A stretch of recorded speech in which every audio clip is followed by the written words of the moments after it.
Eu quero convidá-lo a abrir a sua Bíblia no livro de Deuteronômio, no capítulo de número 6. Deuteronômio, ali no comecinho da Bíblia, quinto livro, faz parte do que nós chamamos de Pentateuco, a Torá judaica, o último livro da lei. Vamos fazer a leitura no capítulo 6, a partir do verso 1. Eu vou estar lendo na versão King James. Talvez seja um pouquinho diferente da sua, mas você acompanha. Diz assim a palavra do Senhor: Estas são as leis, isto é, os decretos e os mandamentos, que o Senhor teu Deus ordenou, que eu vos ministrasse, a fim de que os coloqueis em prática na terra, na qual estáis entrando, com o objetivo de tomardes posse dela. Sendo assim, tu, teus filhos e teus netos, temereis ao Senhor vosso Deus, e obedecereis a todos os seus estatutos e mandamentos, que hoje vos ordeno para que os guardeis durante toda a vossa existência, a fim de que vossos dias sejam felizes e se prolonguem na terra. Portanto, ó Israel, ouve e cuida de pôr em prática o que será bom para ti, e te multiplicará a descendência, conforme te afirmou Yahweh, Deus dos teus pais, ao entregar-te uma terra que produz leite e mel. Shema, ouve, ó Israel, o nosso Deus é o único Deus. Amarás o Senhor teu Deus com todo o coração, com toda a tua alma e com todas as tuas forças. Que todas essas palavras que hoje te ordeno estejam em teu coração. Tu as ensinarás com todo o zelo e perseverança a teus filhos. Conversarás sobre as Escrituras quando estiveres sentado em tua casa, quando estiveres andando pelo caminho, ao te deitares e ao te levantares. Também atarás essas palavras como um sinal na tua mão, e em teu braço as prenderás à tua testa como tefilim, filactérios.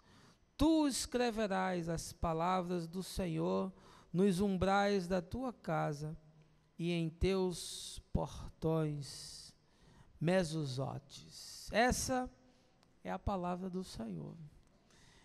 E assim como foi proveitosa para aqueles que a seguiram no tempo de Moisés, servo do Senhor, que seja também útil e proveitosa para, sendo praticada, se tornar cura, graça e misericórdia na sua vida, no nome de Jesus. Amém.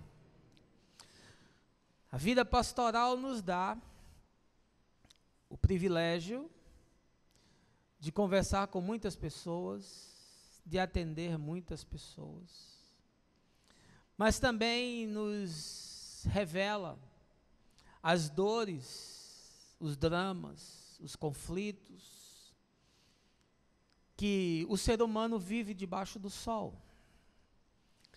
E como pastor, eu tenho ouvido muitos corações aflitos, tenho sido testemunha de tragédias, tenho aconselhado e acolhido gente despedaçada da vida, enferma de alma, desesperada. E não é raro perceber que muitos desses desarranjos que acabam se instalando nas dinâmicas da vida das pessoas são o resultado de casas que eu chamo de casas mal assombradas. Não porque elas possuem fantasmas, não porque elas foram vítimas de um fenômeno poltergeist, mas porque experimentaram dinâmicas adoecidas, de pai e de mãe sem referência de Deus na terra, que acabaram potencializando os equívocos e os erros daqueles dos quais foram gerados. Há tragédias familiares que mais parecem espirais, que se adensam, que se aprofundam, tanto mais uma geração suceda à outra. Se eu fosse adepto da maldição hereditária, que não sou, até encontraria uma justificativa. Mas parece que nós, por vezes, estamos fadados a repetir os erros dos nossos pais. Aliás, a Elis Regina cantava isso naquela canção que diz: ainda somos os mesmos e vivemos como os nossos pais. Ah, quanta gente eu encontro quebrada da vida, despedaçada. Gente que as sombras da casa na qual viveu se tornaram tatuagens na alma. Gente assombrada pelo passado. Gente que reproduziu o modelo que detestava, que incorporou o mesmo personagem que lhe afligiu, que lhe chocou, que lhe desprezou, que lhe magoou, que em hipótese alguma poderia ser percebido como uma referência, como uma coluna. Um pai irresponsável, uma mãe inafetiva, um pai egoísta, sem tempo, mergulhado na sua rotina que se resume à distância do prato à boca, trabalhando para suprir as demandas de um apetite humano de vaidade que nunca tem fim, que nunca se acaba, porque há certos apetites no coração do homem que só a sepultura pode saciar. Pais grosseiros, um pai alcoólatra que destrói todos aqueles que estão ao seu redor, uma mãe fútil, sem conteúdos no coração, sendo movida pela concupiscência dos olhos, escravizada por uma vitrine, domesticada por um cartão de crédito. Que dias difíceis esses que nós vivemos. E diante de tudo isso, eu olho para a minha própria casa, e olho para a nossa pequena Gabriela, hoje com 12 anos,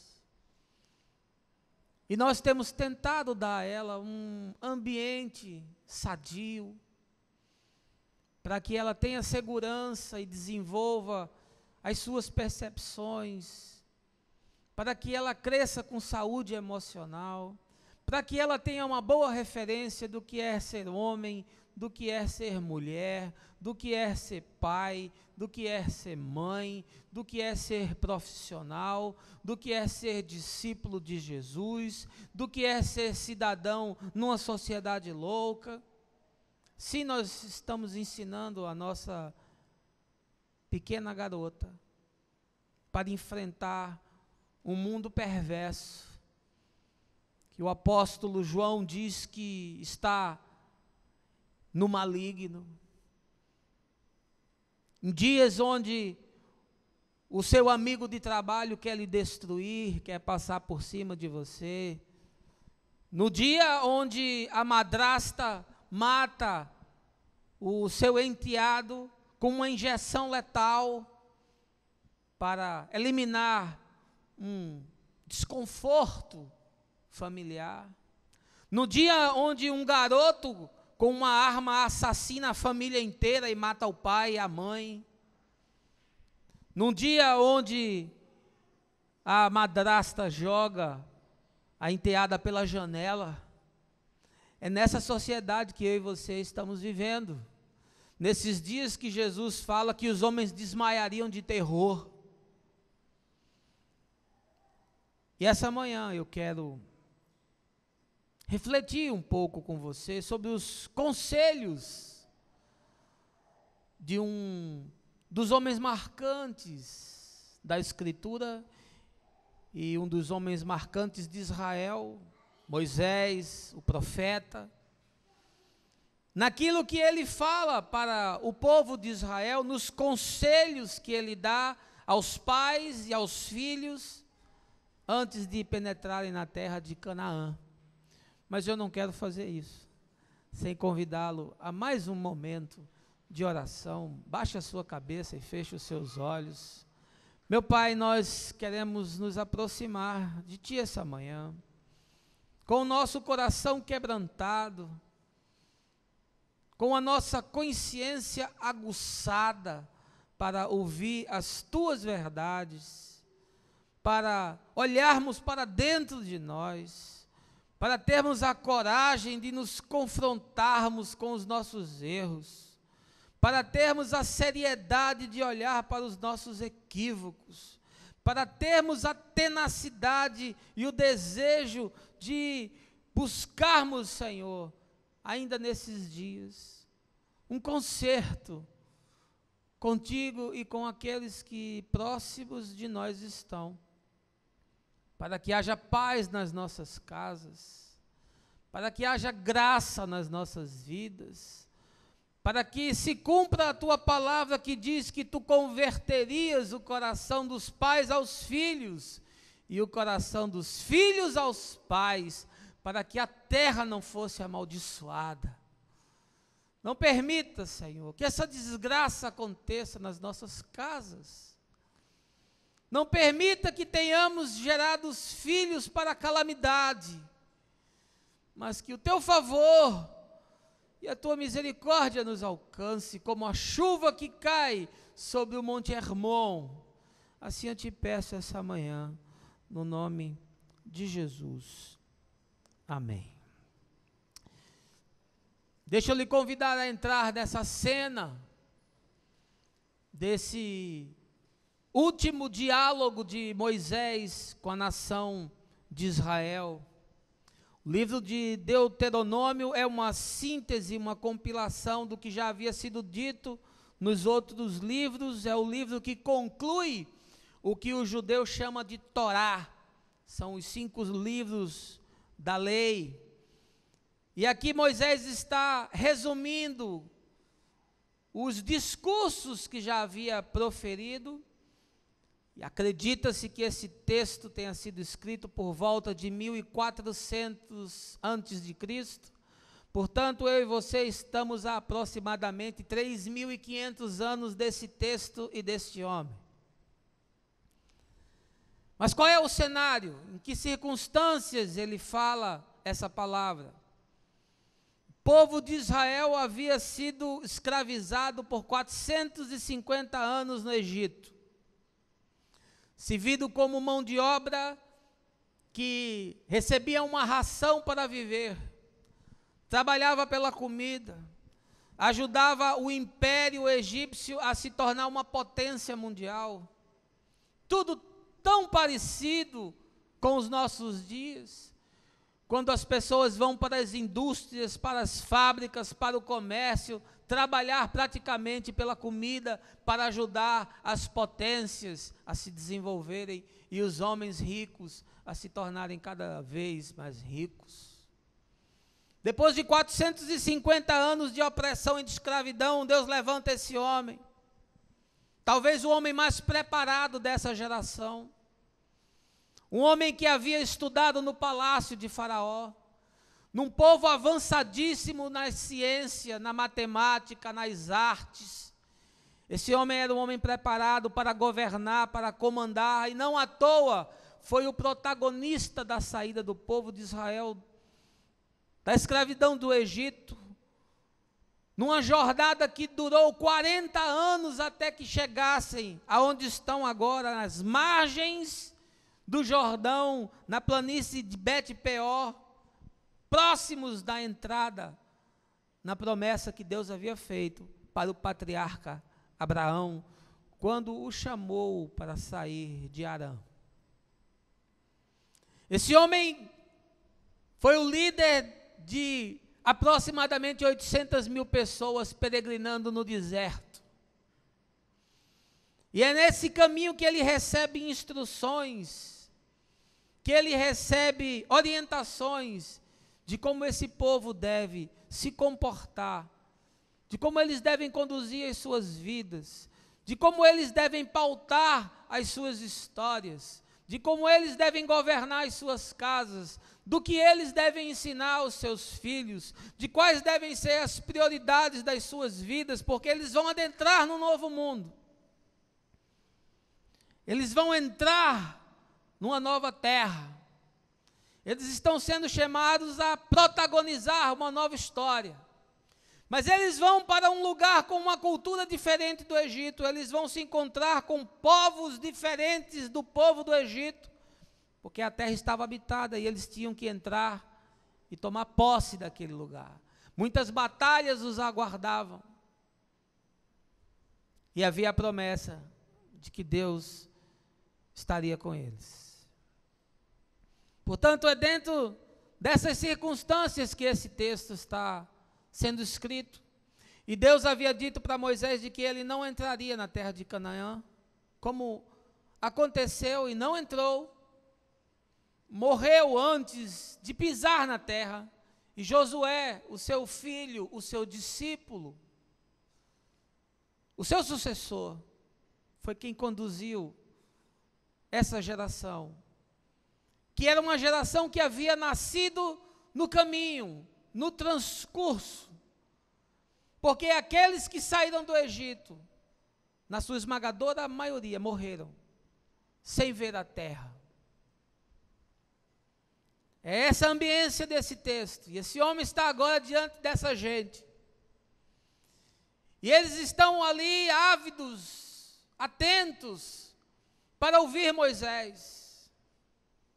Eles estão ali preparados para digerir aquilo que Moisés vai ensinar.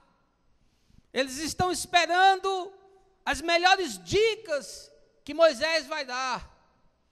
Eles estão ali ávidos por receber esses conselhos que podem fazer a diferença entre a vida e a morte, entre ser bem-sucedido e ser mal-sucedido, entre construir uma família de sucesso ou em ser protagonizante de uma história familiar de fracasso, entre construir um negócio que dá certo ou fazer parte de uma empreitada que afunda, que fracassa, que quebra.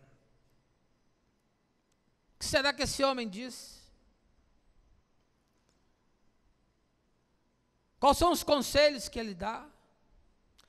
Quais são as orientações que são tão decisivas num momento como esse? E aqui eu quero lhe perguntar, como é que está a sua casa? Você, papai, que está aqui essa manhã, você, vovô, que está aqui essa manhã, como é que está a sua casa? Como é que estão os seus filhos? Como estão vivendo os seus netos? O que é que você estabeleceu como prioridade na sua vida? Quais são os valores que você abraçou no chão de cada dia? Quais são os princípios que tiram você da cama todos os dias? Que tipo de ética você convencionou como padrão para a sua consciência? Esse texto de Deuteronômio é tão forte, e a partir do verso de número 4, até o verso de número 9, ele se constitui o que os judeus chamam de Shema. Até os dias de hoje, todo judeu recita esse texto. 3.500 anos e as palavras de Moisés não caíram no chão. 3.500 anos e as verdades que foram ditas aqui continuam sendo aplicáveis, úteis. São palavras de sabedoria. Shema, ouve, ó Israel. E o que é Shema? Shema significava dizer, dê toda atenção a essa palavra do Senhor. A Shema queria dizer, dê toda a prioridade a essa palavra do Senhor. A Shema queria afirmar, isso aqui, de tudo que foi dito, é o mais imprescindível, isso aqui é o mais importante, isso aqui é aquilo que é inegociável, isso aqui é aquilo que é prioritário. Moisés havia ensinado àquele povo muitos mandamentos, muitas leis, muitas ordenanças, leis inclusive que tratavam de questões ligadas até à higiene, para que uma nação inteira não sucumbisse. Aquele povo precisava ser ensinado em todas as suas dimensões, portanto havia leis éticas, havia leis morais, mas havia leis que lidavam com o trato com o estrangeiro, haviam leis que faziam uma relação com os alimentos, com aquilo que se comia, com aquilo que se plantava, nas relações de negócio, e até leis que falavam das questões higiênicas do povo. Mas a Shema era o resumo, o mais importante, o prioritário, a síntese. E aqui Moisés expõe para esse povo que vai entrar nessa terra, o que é que eles precisariam para ser bem-sucedido. E curiosamente o que Moisés fala, não é que eles deviam se preparar para as batalhas que viriam, e logo na entrada eles se deparam com Jericó, uma cidade fortificada, com uma muralha intransponível. Ele não fala aqui das técnicas que vão ter que ser empreendidas para que eles plantem nesse lugar que mana leite e mel, nesse lugar onde a agricultura pode ser uma atividade rentável. Ele não ensina aqui como é que eles deveriam criar os rebanhos caprinos, bovinos, para que através da pecuária se tornem grandes empreendedores, grandes latifundiários e assim se destaquem nessa terra. Ele não diz aqui que tipo de comércio deve ser feito, que tipo de empreendimento pode ser levado como um projeto profissional para que essas pessoas sejam bem-sucedidas e se tornem pessoas hábeis na venda, na compra, para que se tornem notáveis em Canaã, para que construam empresas de sucesso, para que façam carreiras de destaque.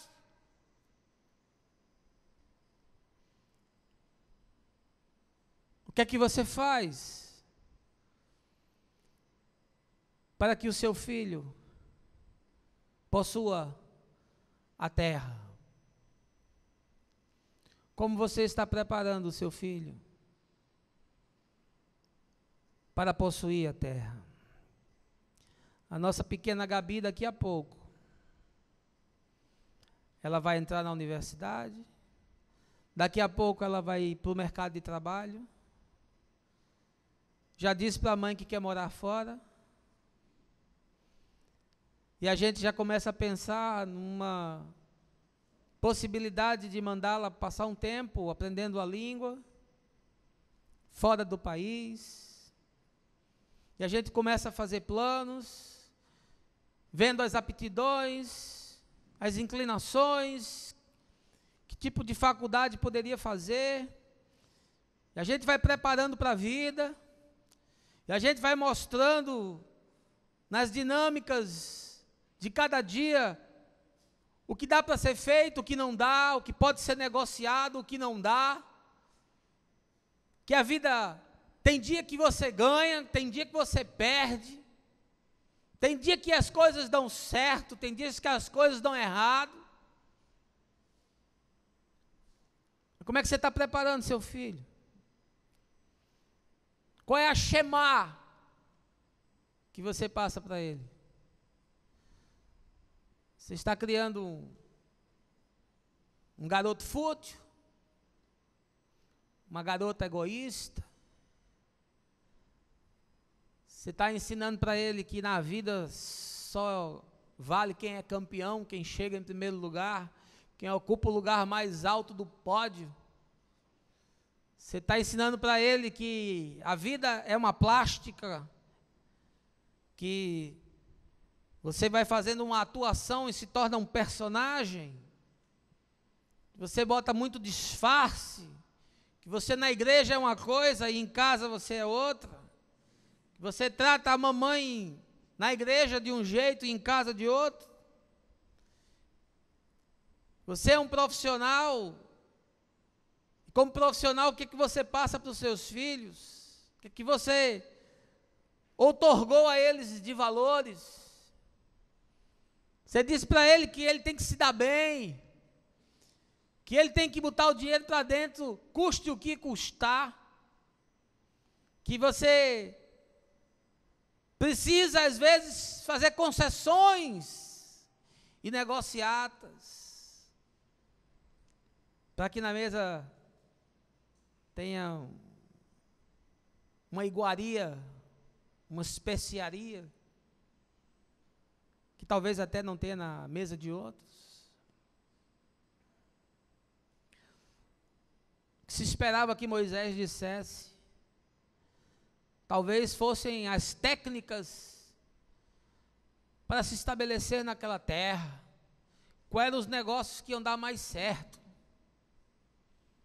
Talvez esperavam que Moisés dissesse quais eram as melhores universidades de Canaã. Talvez eles esperavam que Moisés dissesse quais eram as 10 profissões de sucesso em Canaã. Talvez eles esperavam que Moisés dissesse quais eram os terrenos mais valorizados e os melhores bairros onde se devia morar em Canaã. Talvez eles esperavam que Moisés dissesse quais eram os melhores bancos de Canaã nos quais se deviam fazer investimentos. Talvez eles estivessem com a expectativa de que as dicas de Moisés tornassem aquela guerra, aquela batalha pela sobrevivência mais fácil. E Moisés disse: eu vou dar para vocês a dica do mais importante, daquilo que é imprescindível, que vocês entendam, que vocês guardem. Se vocês entenderem isso, se vocês viverem por isso, se vocês praticarem isso, tudo que vocês empreenderem vai dar certo. E a bênção de Deus estará sobre vocês. E essa manhã eu quero compartilhar rapidamente os princípios da Shema, porque eles continuam sendo os mesmos. Porque o Evangelho os contempla também. E vou, quando necessário, aplicá-los ao nosso tempo e à nossa realidade. Porque em Jesus, parte daquilo que está dito aqui caduca. E a outra parte ele ressignifica, conforme o Evangelho. Porque ele diz: ouvistes o que foi dito aos antigos. E no mesmo momento afirma: eu, porém, vos digo.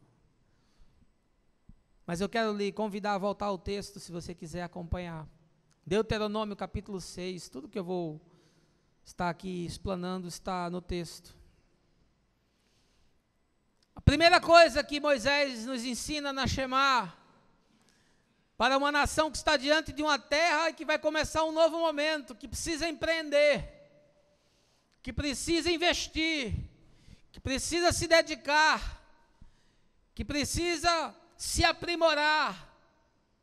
A primeira coisa que ele nos ensina é que nós precisamos fazer a escolha de quem ou ao que nós vamos servir. Veja lá o verso 4. Shema, ouve, ó Israel, o nosso Senhor é o único Deus.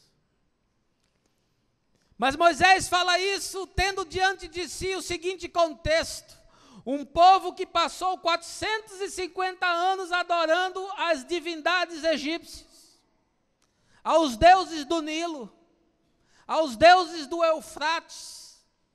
450 anos numa cultura politeísta, que adorava o sol, que adorava as estrelas. Mas agora, esse mesmo povo está diante da terra de Canaã, e na terra de Canaã também haviam muitos deuses. Na terra de Canaã havia um povo com uma cultura também politeísta, de divindades associadas à terra, à natureza, à produção, à fertilidade. E Moisés está dizendo: vocês precisam escolher se vocês vão servir aos deuses de Canaã, ou se vocês vão servir aos deuses do Egito, ou se vocês vão servir ao único Deus, ao Senhor. Você quer deixar um legado para os seus filhos? Mais do que um anel no dedo, mais do que 4 ou 5 apartamentos, mais do que um carro do ano, mais do que dinheiro numa poupança, mais do que ele falar 2 ou 3 idiomas, a maior herança que você vai deixar para o seu filho é ele ter entendido e ter abraçado no chão de cada dia que só há um único Deus, e que esse Deus é o Senhor. Escolha a quem você vai servir, ou ao que você vai servir. Porque tem aqueles que não servem aos deuses, sejam eles de pau, de pedra, mas servem ao Deus dinheiro, servem ao Deus empresa, servem ao Deus supérfluo, servem ao Deus que se torna o seu próprio corpo, às vaidades, aos apetites da carne. Você precisa escolher a quem você vai servir. Se você vai servir ao Senhor, se você vai servir a alguma entidade metafísica, transcendente, ou se você vai servir a alguma coisa, se você vai se tornar escravo do seu próprio apetite, da sua vaidade, do seu egoísmo, da sua ambição. Mas você precisará escolher. Jogue os dados, faça a sua escolha. Porque de escolher qualquer outra coisa que não seja Deus é jogar com a sorte. E seja o que for que você escolher, isso vai desembocar em sofrimento, em agonia, em desilusão, em dor, em desespero. E isso lhe fala um homem de quase 50 anos, que é testemunha do sofrimento que aqueles que fizeram escolhas equivocadas na vida carregam por vezes até o túmulo. Faça a sua escolha. Porque Moisés na Shema de Israel disse: saibam vocês que estão entrando nessa terra, que o nosso Deus é o único Deus. E ele não admite que diante dele existam outros deuses. A segunda coisa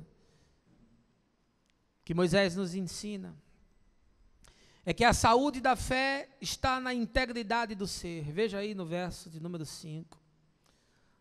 Amarás ao Senhor teu Deus com todo o coração, com toda a tua alma e com todas as tuas forças. Moisés disse: se vocês quiserem ter saúde nessa fé e nessa espiritualidade que vocês vão construir daqui para frente, é preciso que vocês entendam que o ser precisa estar íntegro, inteiro, diante de Deus. Porque aqui ele está num mundo onde era muito comum as pessoas fazerem mutilações no corpo, como sacrifício à divindade. Está aqui vivendo num mundo onde era muito comum as pessoas fazerem agressões no seu próprio corpo, como uma oferenda à divindade. Você vê isso até nos nossos dias ainda, tribos em que a menina tem seccionado a sua genitália. Você vê ainda as mulheres amarrando argolas no pescoço para esticar o pescoço, aquilo ainda como cultura e herança de práticas que mutilavam o corpo como sacrifício à divindade. Você vê aqui, pouco mais na frente, naquele episódio de Elias com os profetas de Baal, em que eles se cortam, se mutilam, eles gritam para que a divindade os atenda. Você vai ver mais na frente outras práticas de sacrifícios humanos, de crianças sendo sacrificadas a Moloque, que é um deus cananeu. Portanto, havia essa cultura dos sacrifícios do corpo, que depois se transformam e se transferem para outras coisas, para ascetismos, para autoflagelação. Na Idade Média era muito comum os homens de Deus se flagelarem, usarem instrumentos de perfuração no corpo para refrearem os impulsos da carne, quando Paulo aos Colossenses diz que nada disso funciona, e que não é dessa forma que você se torna santo para Deus. Também aqui era muito comum o êxtase, aqui era muito comum a transcendência, e o sujeito entrar naquele transe, naquela catarse, naquela histeria, uma fé muito ligada à epiderme das emoções, uma fé muito ligada às explosões da alma. Também era muito comum, sobretudo nas práticas sincréticas egípcias, nos cultos de mistério. Isso era muito comum. Mas também haviam aqueles que seguiam os mitos.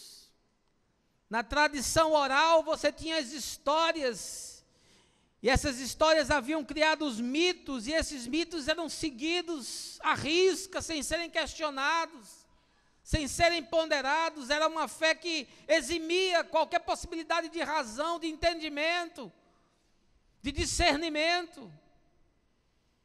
Portanto, quando o sujeito tinha um pouco mais de tendência ao legalismo, ao fanatismo, ao letrismo, se tornava implacável. E aí Moisés, falando ao povo de Israel, diz: olha, para vocês terem saúde, na relação com Deus, o ser tem que estar íntegro, inteiro. E assim deve ser, porque também Jesus no Evangelho nos chama a uma espiritualidade que harmonize corpo, alma e espírito, que harmonize razão com emoção,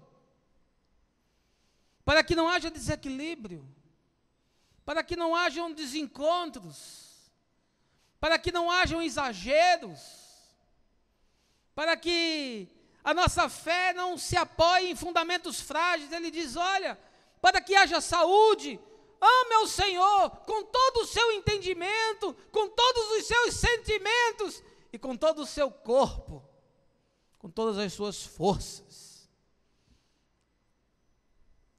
com todo o seu movimento, com toda a sua dinamicidade, para que onde você esteja, ali esteja também a manifestação da graça, do amor de Deus, da misericórdia de Deus. Quando você vê uma espiritualidade apegada aos fundamentos, à letra que mata, Há um legalismo asfixiante. Você vê que há desequilíbrio. Quando você vê uma espiritualidade muito centrada na emoção, no transe, no êxtase, em pirotecnias, gente caindo, gente estribuchando, gente pinotando. Cuidado. Isso revela desequilíbrio. E quando você vê uma espiritualidade muito asceta, refreando os impulsos da carne, travando a vida, impermeabilizando você para as dinâmicas da existência, é uma espiritualidade que não resiste a um campo de futebol, uma espiritualidade que não suporta a luz do dia, uma espiritualidade que não é suficiente para lhe permitir sentar numa mesa de bar. Cuidado. Cuidado. Você que pensa que amordaçando o corpo conseguirá produzir desdobramentos para a vida. Cuidado. A psicologia nos ensina que quanto mais você travar os impulsos do corpo, mais pulsões crescerão dentro de você. E por fim você vai ser devorado por um monstro. Não é assim que o Evangelho nos convida. O Evangelho nos convida ao equilíbrio. E já aqui Moisés falava: ouve, ó Israel, para que haja saúde na vossa fé. Não se mutilem no corpo, não se tornem escravos da histeria, nem sejam fundamentalistas em busca dos mitos e dos conceitos inamovíveis, mas harmonizem todo o ser para que haja saúde na espiritualidade que vocês desejam processar. Terceira coisa que Moisés nos ensina é que toda espiritualidade frutífera se desenvolve no chão dos dias. Veja aí, verso de número 7. Tu as ensinarás com todo o zelo e perseverança a teus filhos. Conversarás sobre as Escrituras quando estiveres sentado em tua casa, quando estiveres andando pelo caminho, ao te deitares e ao te levantares.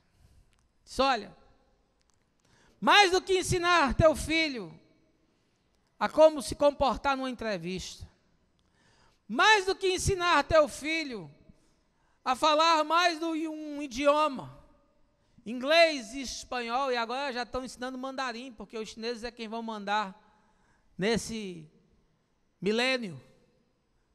Mais do que você conseguir ser suficientemente esperto, sagaz, para perceber as oportunidades, para empreender negócios, mais do que você se preparar e estudar na melhor universidade, fazer a melhor pós e o melhor MBA, mais do que qualquer outra coisa que você queira dar aos seus filhos, ensinem a ele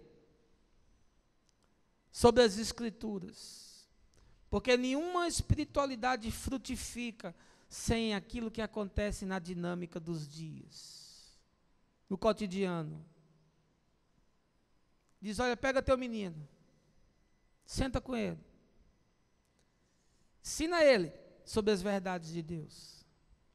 Faz isso quando você estiver andando, quando você estiver levando para o colégio, quando você estiver indo no shopping center, quando você sair no final de semana para ir no hotel fazenda, quando você estiver em casa, sentado na mesa almoçando, faça isso antes de dormir, quando no resumo dos dias, você vai fazer um balanço de tudo que aconteceu e ponderar naquilo que deu errado, naquilo que deu certo. Quando você for deitar e o dia for concluir, conclua ele, olhando para a perspectiva de Deus. Faça isso quando você for começar o dia e levantar, cheio de expectativas, cheio de sonhos. Mas antes de qualquer coisa,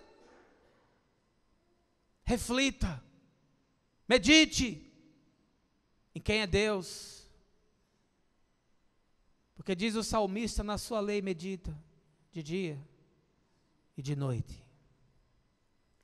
Porque diz o salmista, lâmpada para os meus pés é a tua palavra e luz para os meus caminhos. Sabe por que tantos andam em trevas? Porque não meditam na Escritura. Porque a religião que professa é de garganta.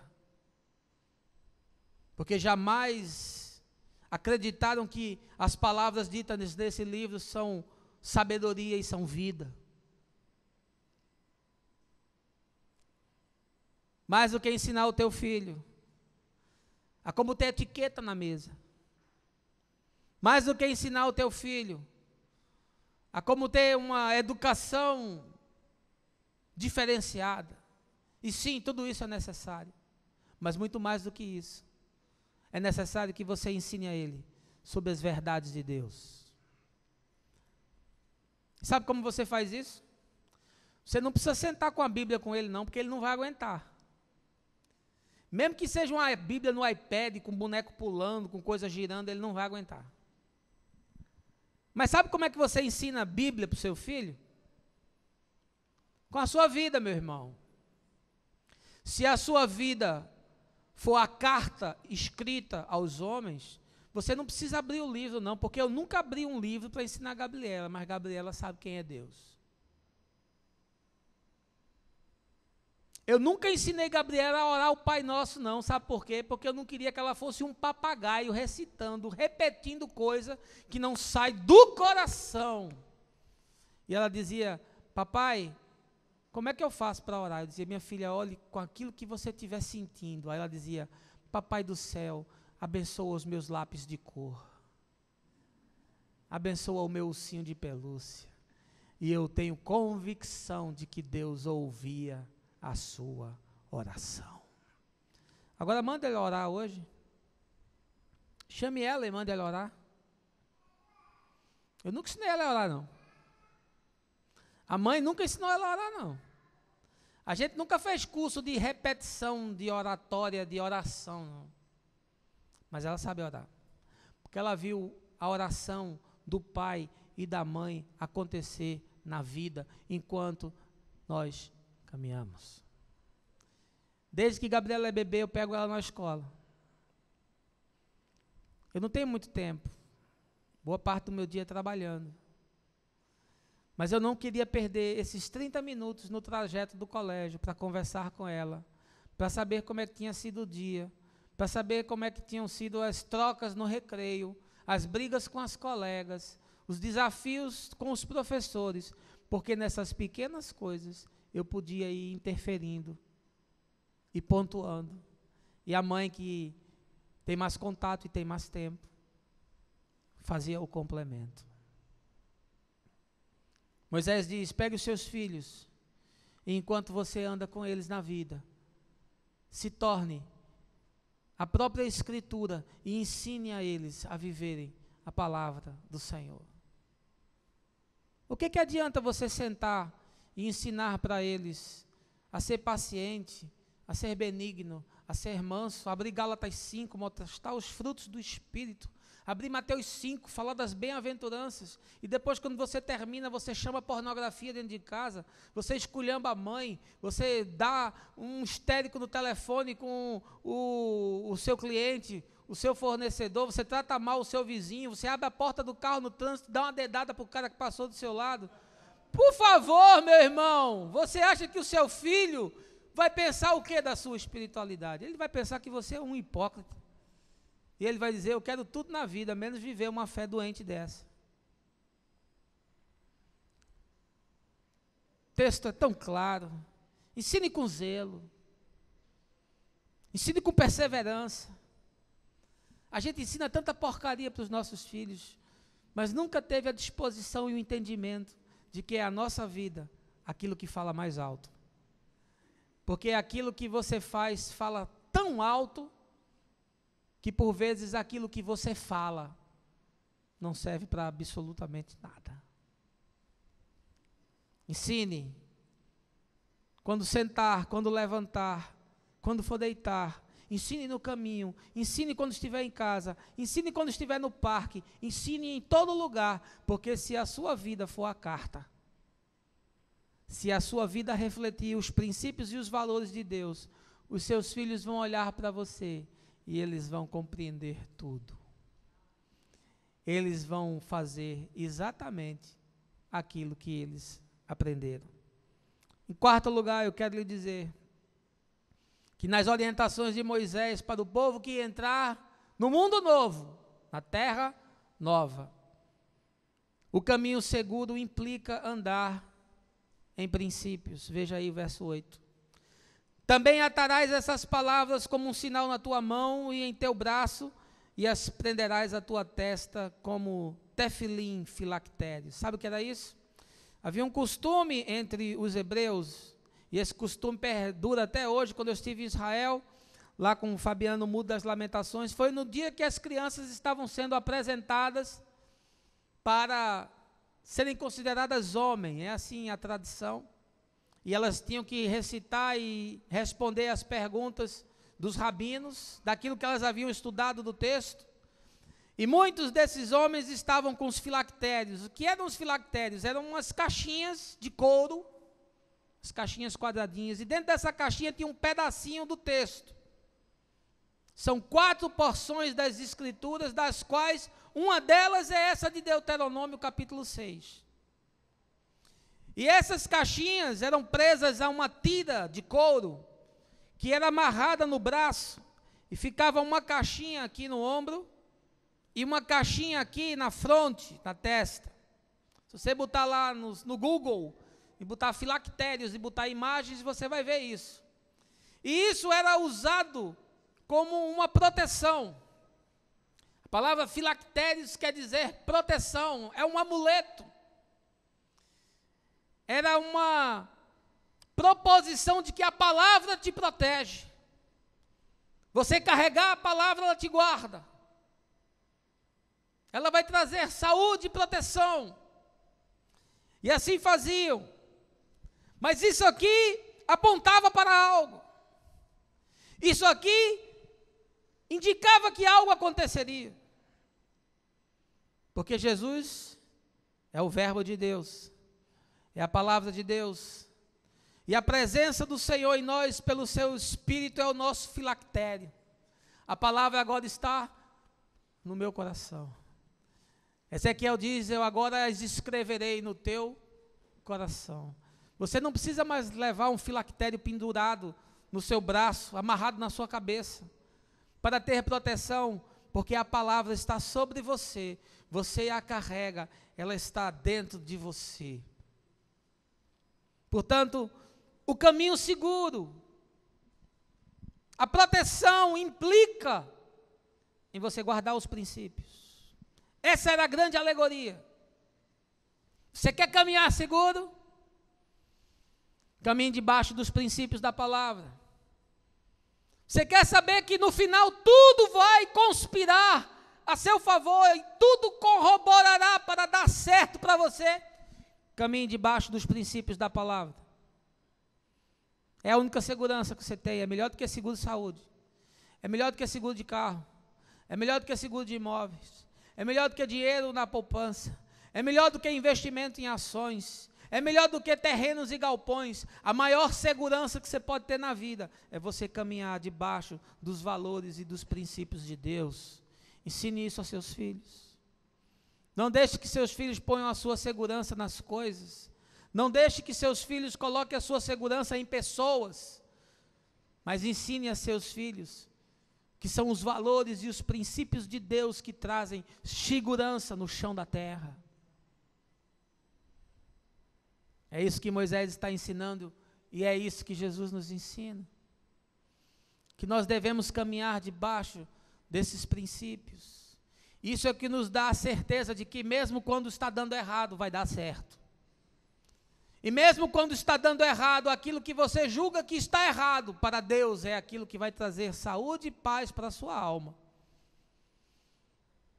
Porque no final, Deus sempre dará um jeito de conspirar a seu favor. Amém? E em último lugar, eu quero lhe dizer que você deve submeter tudo o que é seu à sabedoria da palavra. Veja aí, verso de número 9.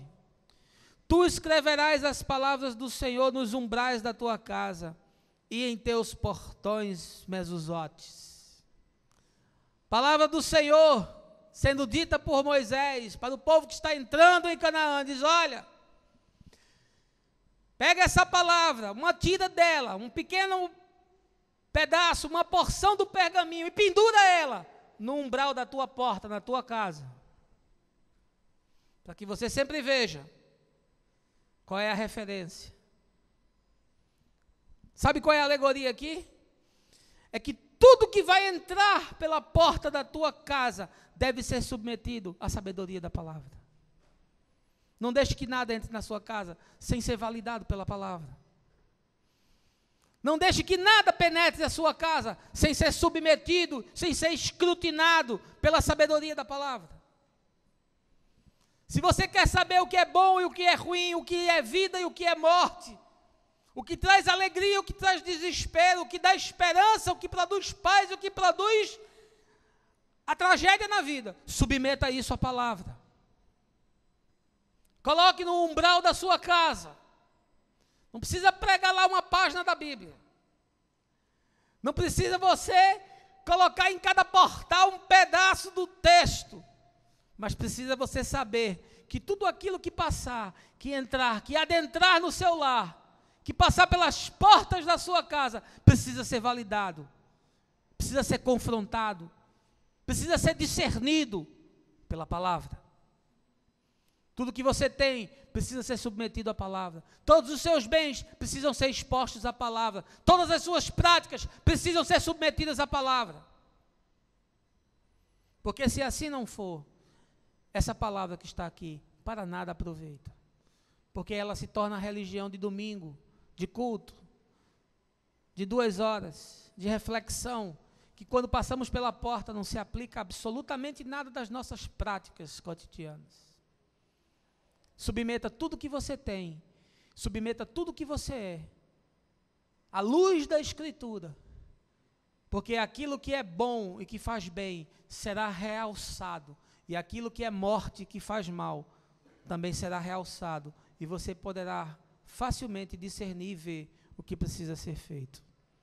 Eu queria concluir lendo para você a mensagem que eu recebi de Gabriela essa noite.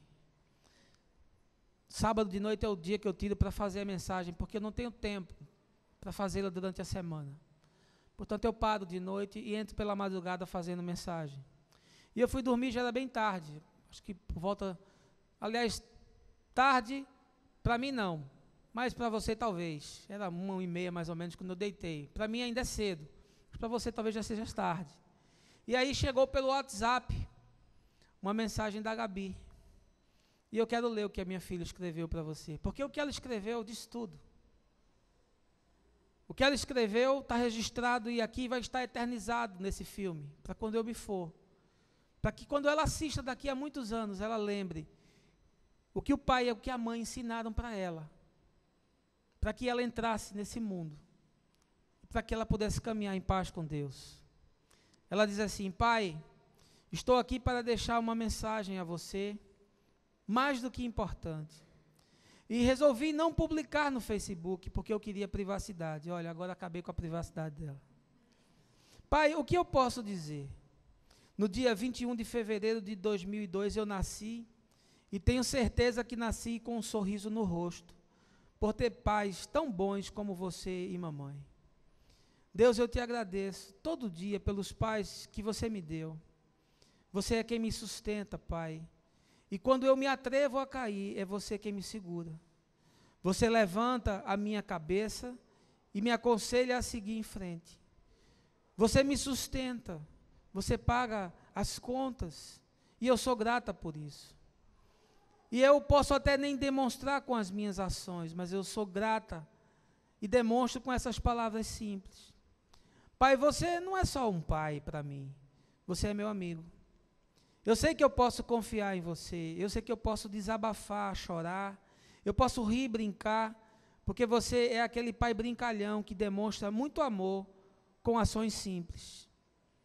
Mudar o mundo, é isso que acontece quando você sorri. Na hora de dar um sermão, você dá. Na hora de aplaudir, você aplaude.